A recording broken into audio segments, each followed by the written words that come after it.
चलिए बच्चों, हमारा अगला टॉपिक आता है titled as what, determinants of supply. Again children, it's a repeat topic. यहाँ पे आप कुछ खास नया नहीं पढ़ेंगे। आपने ये सारी चीजें सप्लाई फंक्शन में देखी हुई है, यस और no.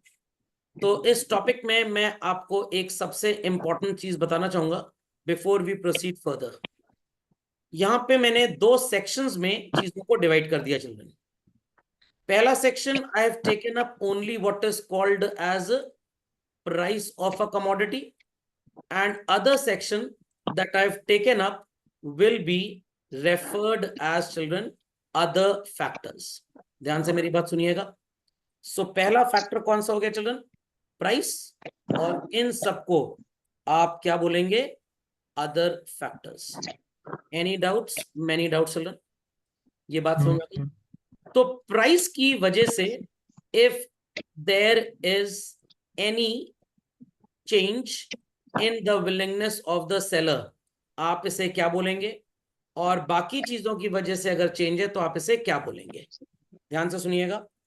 This will be called as children change in quantity supplied. I repeat children, change in quantity supplied, and this will be named as change in supply। खोपड़े में बात गई। तो डिटर्मिनेंट्स तो आप पढ़ चुके हैं, मैं फिर से आपको बताऊंगा, परेशान मत होइए। बट इन दो बातों को जिक्र करना बहुत जरूरी है बच्चों, बहुत जरूरी है। Shall I proceed further children? Shall I proceed further? Yes sir. Change in quantity supplied को आप दो कॉम्पोजिशंस में आगे चल के पढ़ेंगे। One is called as extension and other is called as what? Contraction. खोपड़े में बात की children. One is called as extension, other is called as contraction। And change in supply को भी आप दो कॉन्सेप्ट्स में पढ़ेंगे। One is called as increase and other is called as what? Decrease। याद आ रहा है? Extension contraction is again referred as children movement along the supply curve। I repeat, movement along the supply curve। And अगर contraction extension के बाद हम बात करें बच्चों इंक्रीज या डिक्रीज की, so this phenomena is studied as shifts in the supply curve. याद आ गई डिमांड की कहानी? पक्का? तो ये तो अगले लेक्चर का है, बट आपको पता होना चाहिए। आज हम इन बातों पे फोकस करेंगे।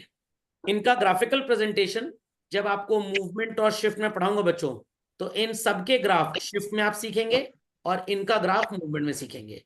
खैर, इसका ग्राफ तो आपको आता है, law of demand, law of supply. अभी आपने लॉ ऑफ सप्लाई पढ़ा, व्हाट इट क्लियर? तो उसमें जैसा ग्राफ था तो इसका वैसे ही बनेगा। इसके जब मैं आपको इंक्रीज और डिक्रीज शिफ्ट पढ़ाऊंगा, इसके ग्राफ वहां कवर हो जाएंगे।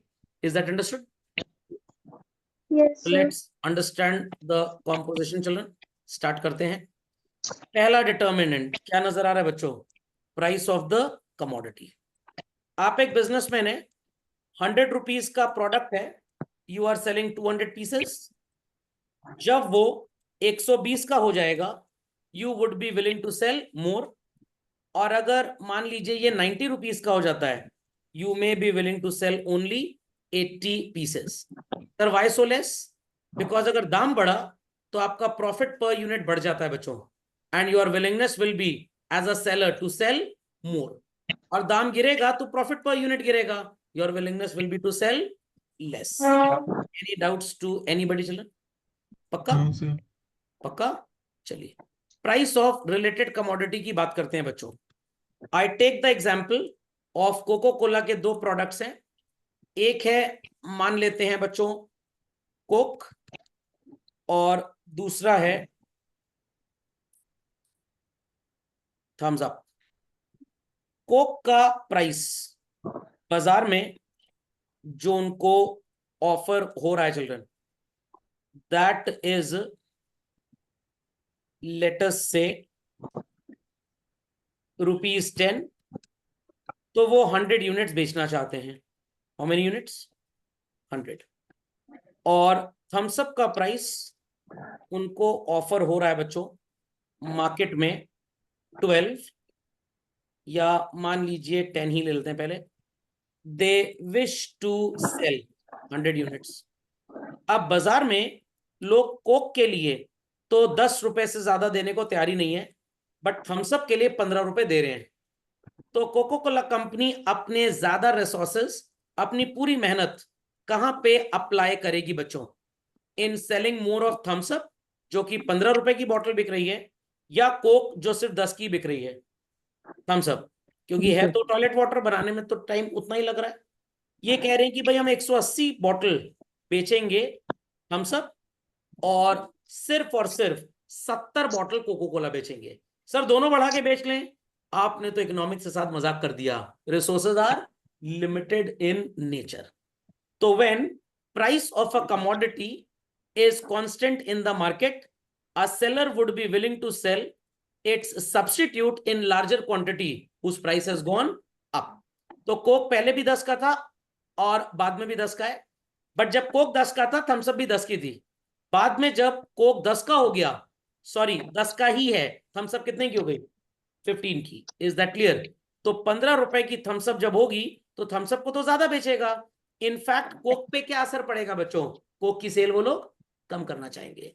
तो कभी आप मैकडॉनल्ड्स जाइएगा और बोलिएगा एक वेजिटेबल बर्गर दे दो, मैं आपको 100% गारंटी करता हूं चिल्ड्रन, वो आपको बेवकूफ बनाएंगे और मैक वेजी बर्गर बेच देंगे आपको।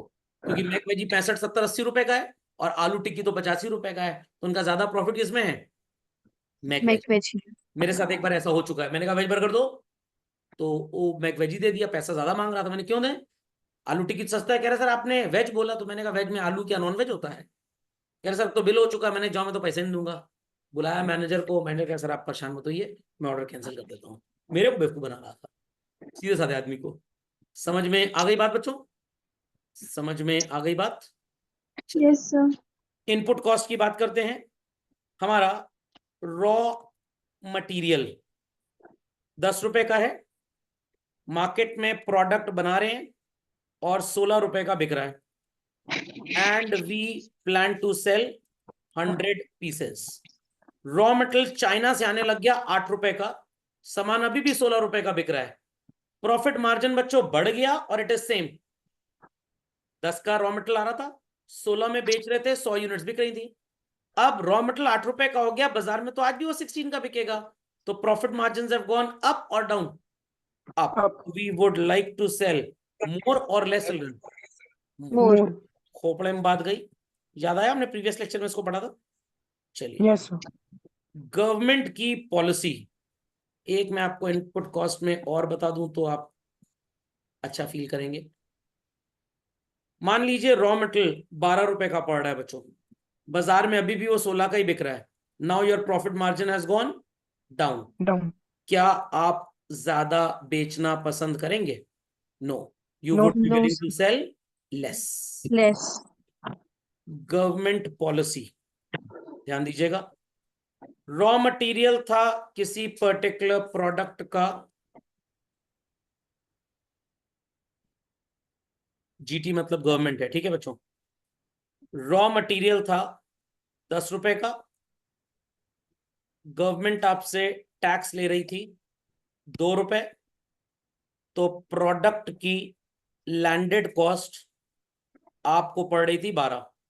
और अगर ये 16 रुपए में बिक रहा है, how much profit were we making children? कितना प्रॉफिट हम कमा पा रहे हैं? जिनको मैथ्स नहीं आती उनको छोड़ के बाकी बता सकते हैं। 12 रुपए हमारी कॉस्ट आ रही है और हम 16 में बेच रहे हैं। What is the profit children? 4 4 rupees. 100 unit बेच रहे हैं। आपका रॉ मटेरियल तो 10 ही का है, गवर्नमेंट ने टैक्स बढ़ा के 3 रुपए कर दिया, तो अब आपकी प्राइस कितनी आ जाएगी बच्चों? 13 कॉस्ट प्राइस। बिक अभी भी वो 16 में ही रहा है। Your profit has gone down और gone up? Down. Gone down. Profit has gone down. कितना Down. कम हो गया आपका प्रॉफिट? अब आप कितना कमा रहे हैं बच्चों? सिर्फ 3 रुपए। 3। तब आप कोशिश करेंगे भाई सिर्फ 80 पीसेस बेचो, बिकॉज हमारा कोई भी ज्यादा फायदा नहीं हो रहा। बट अगर गवर्नमेंट कहे कि हमने टैक्स 1 रुपए कर दिया, तो आपकी कॉस्टिंग 11 रुपए आएगी। और प्रोडक्ट अगर अभी भी 16 रुपए का है बच्चों, तो आपका प्रॉफिट पर यूनिट बढ़ गया कि घट गया? बढ़ बढ़ गया। गया। तो you would be willing to sell more or More. less children? More. तो whensoever गवर्नमेंट टैक्स लगा के प्रोडक्ट की कॉस्टिंग आपकी बढ़ा देती है, you wish to sell less. और जब गवर्नमेंट सब्सिडी देती है, आपका प्रोडक्ट सस्ता हो जाता है, तो आप कोशिश करते हैं ज्यादा बेचने के लिए। समझे बात को? झटपट एग्जांपल Yes, sir. चलिए, स्टेट ऑफ टेक्नोलॉजी।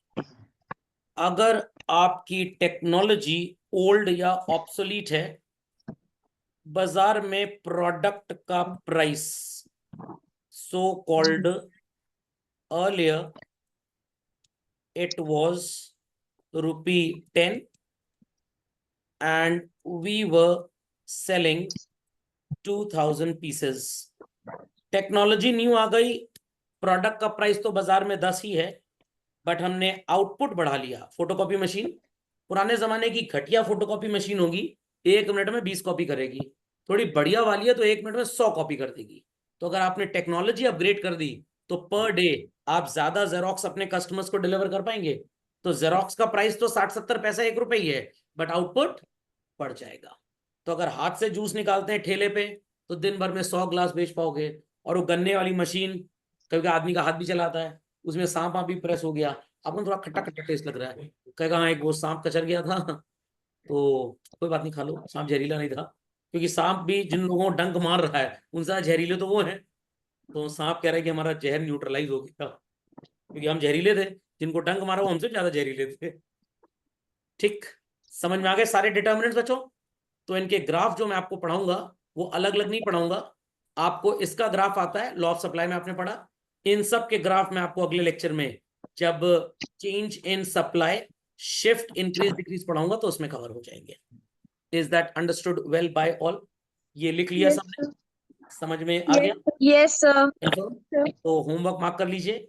जो हैंड रिटन नोट्स आपको दिए हैं, उसमें डिटर्मिनेंट्स इन 5 के अलावा भी 2-4 नजर आएंगे। आपके सीबीएसई के सिलेबस में इतने ही हैं, आप उनको ही पढ़ लीजिएगा, वो भी हम अगले लेक्चर में टेकअप कर लेंगे। Is that clear? चलिए, इसी के साथ आज की इकोनॉमिक्स की सेवाएं होती हैं समाप्त।